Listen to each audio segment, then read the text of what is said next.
Cette vidéo, je vais vous raconter l'histoire d'Anne Gaël qui a failli y passer lorsqu'elle avait 14 ans. Elle avait eu d'embrouille avec sa maman lorsqu'elle avait 14 ans.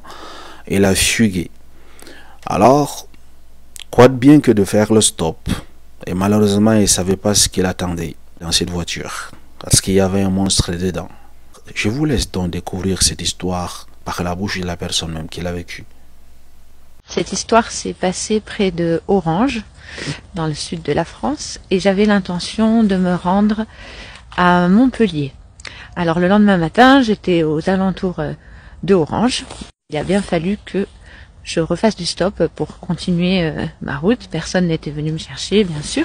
Alors il s'est passé un événement un petit peu épique, un événement assez grave ce jour-là. J'ai fait du stop et une voiture s'est arrêtée avec au volant un homme d'une trentaine d'années qui n'était pas très bavard, contrairement aux autres automobilistes qui souvent discutaient avec moi, en tout cas par la suite.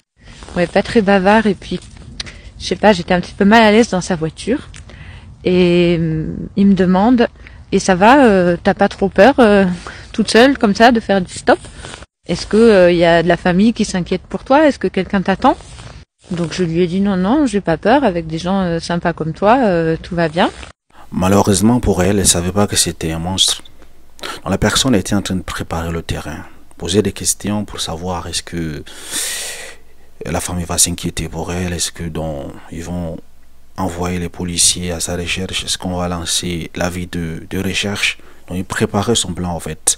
Si Anne Gaël avait répondu à cette question par oui, il y a des personnes qui vont s'inquiéter, il y a des personnes qui vont me chercher ou bien j'ai de la famille, alors cette histoire aurait pu s'arrêter à l'instant. Mais malheureusement, Anne Gaël a répondu par la négation. Suivons la suite de l'histoire. Et je sentais l'ambiance tourner un peu. Alors il me posait pas la question, mais moi je lui ai expliqué vers où j'allais, donc je lui donne des indications et il ne les écoute pas. Donc arrivé à un carrefour, il y avait les grandes directions et il a pris une petite direction qui s'isolait de cette route principale. Et là, un peu comme dans un cauchemar, il s'arrête à l'entrée d'une forêt. Dans mon esprit, à la fois ça va très vite et à la fois tout se fige. J'ai pas vraiment d'émotion, je passe dans un mode reptilien de survie. Je comprends que ça va mal se passer, mais en même temps je l'admets pas et je me dis il y a une issue, il y a une issue. Donc je gagne du temps en ne posant aucune question, en ne m'énervant pas pour précipiter un état émotionnel quelconque. Je passe en mode stratégique. Le stress est monté d'un cran quand il a fermé à clé sa voiture avec la fermeture centralisée des portes. Et ce dont je me souviens le plus, c'est que je me suis dit, c'est exactement comme dans les films, c'est exactement comme dans les films. Donc j'avais plein d'images abominables qui me traversaient et ça me coupait le souffle, je respirais presque plus parce que voilà, j'étais en mode survie là. La peur m'a glacée complètement. Et là, il défait sa ceinture et me dit d'un regard très vide, j'ai bien mérité une récompense. Et à ce moment-là, je suis presque soulagée qu'il parle, qu'il mette des mots. Ça veut dire qu'il allait pas tout de suite, je sais pas moi, me mettre un coup de couteau ou quelque chose comme ça. Donc ça me laissait un peu un biais de conversation. C'est marrant parce que là, je suis en forêt avec mes chiens pendant que je raconte ça et ça me fait monter les chocottes. Donc voilà, il me parle de cette récompense et me dit j'ai bien mérité un petit bisou. J'ai trouvé son propos un peu incompréhensible et ça a semé le doute dans mon esprit. Ben, c'est normal, une personne que vous ne connaissez pas, une personne que vous rencontrez juste parce qu'il vous aide avec le transport, vous demande un petit bisou comme récompense. Cela sous-entend beaucoup de choses. Mais Anne Gaël, à cet âge, était trop naïve pour penser à autre chose, parce que le monsieur, en disant un petit bisou, il faisait allusion à autre chose. Suivons donc la suite de l'histoire. Étant assez naïve et je projetais des choses assez positives sur les gens en général, je me suis dit mais peut-être que je me méprends et que il veut que je lui fasse la bise. Bêtement. En fait, mes pensées allaient dans tous les sens. Et lui, il était comme absent, c'est marrant, c'est comme si j'étais pas vraiment en lien avec lui, c'était une façade. Et alors, j'avais en tête ce que ma mère me disait tout le temps, faut pas contrarier les fous. Comme j'avais surtout peur d'être malmenée, agressée, battue, je voulais pas le mettre en colère et je me dis bon, je peux jouer la montre et du coup je fais semblant de pas avoir peur et d'être d'accord avec lui et je lui dis ah bah ouais c'est vrai c'est super sympa ben viens je te fais la bise. Bon là les doutes se sont évanouis d'un coup parce que il s'est jeté sur moi, il me touche partout. Quelque part c'est l'élément qui était nécessaire pour moi pour comprendre qu'il en allait vraiment de ma vie. Et ça m'a mise en colère, cette injustice, cette violence. Mais encore une fois, une colère froide. Et là, c'est allé très très vite dans ma tête et je me suis dit, je dois absolument reprendre le contrôle de la situation et reprendre une forme d'ascendance psychologique. Et je ressentais à ce moment-là fortement le manque qu'il y ait un tiers, qu'il y ait quelqu'un qui me protège. Et je me suis dit, je dois inventer ce tiers, je dois le créer, je dois créer une coupure dans ce duo dangereux. Et alors à ce moment-là, j'ai l'idée en hurlant d'une voix d'ailleurs que je ne me connaissais pas, une voix du fond des tripes, un hurlement pas hystérique, pas aigu, un hurlement rauque et fort.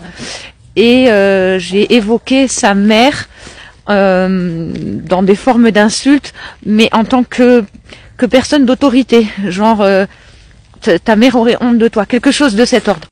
Et là, je vois qu'il se redresse un peu sur son siège, que ça le perturbe parce que je suis trop bruyante.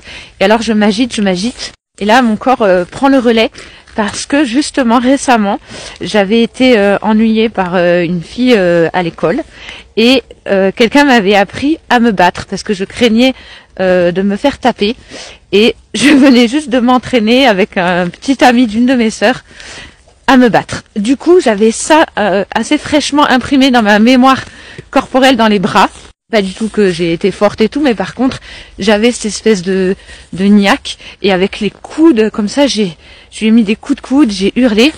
Et il disait pas un mot, il essayait juste de me tenir les bras, mais je m'agitais tellement. Et plus je voyais que ça le refroidissait, que ça le perturbait, plus ça me donnait de l'énergie pour me défendre. Et je me suis dit, il m'a eu par un effet de surprise, je dois créer la même chose. Donc c'était ça mon idée, c'était de le déstabiliser en étant encore plus violente que lui, plus brutale dans la coupure de l'événement, dans la réalité, le choquer.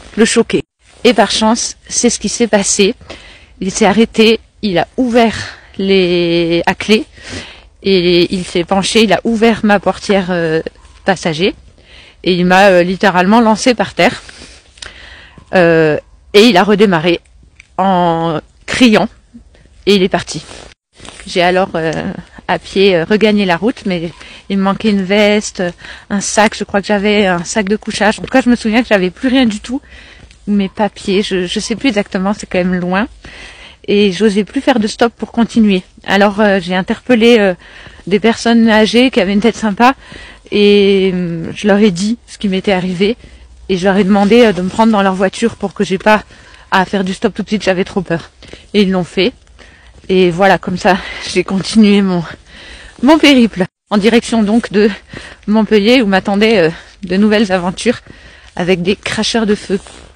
On dit dans chaque histoire, dans chaque événement, il y a une moralité, une histoire à retenir. Par exemple, comme le cas de Anne Gaëlle, moi, je dirais aux personnes qui me suivent actuellement sur cette chaîne de parler à leurs enfants, de ne pas se fâcher avec leurs enfants jusqu'à ce qu'ils donnent l'opportunité à leurs enfants de faire la fugue. Parce que si la maman de Anne Gaëlle s'était comportée autrement, cette histoire n'allait pas survenir. Et Anne Gaëlle serait aujourd'hui saine et sauf. Anne Gaëlle n'aurait pas eu à vivre, n'est-ce pas, ce genre d'histoire.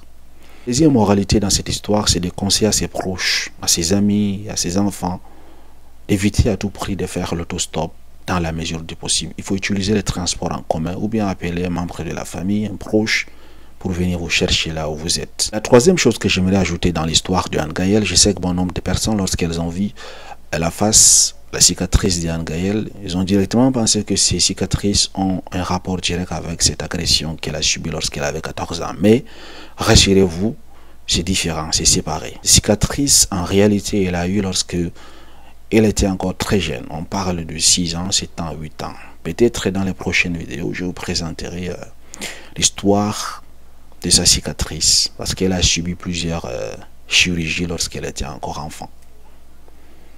Merci de m'avoir suivi, madame et monsieur. Dites-moi, quelle moralité selon vous on peut en tirer dans cette histoire? Avez-vous déjà eu à vivre ce genre d'histoire? Racontez-nous en commentaire. Merci.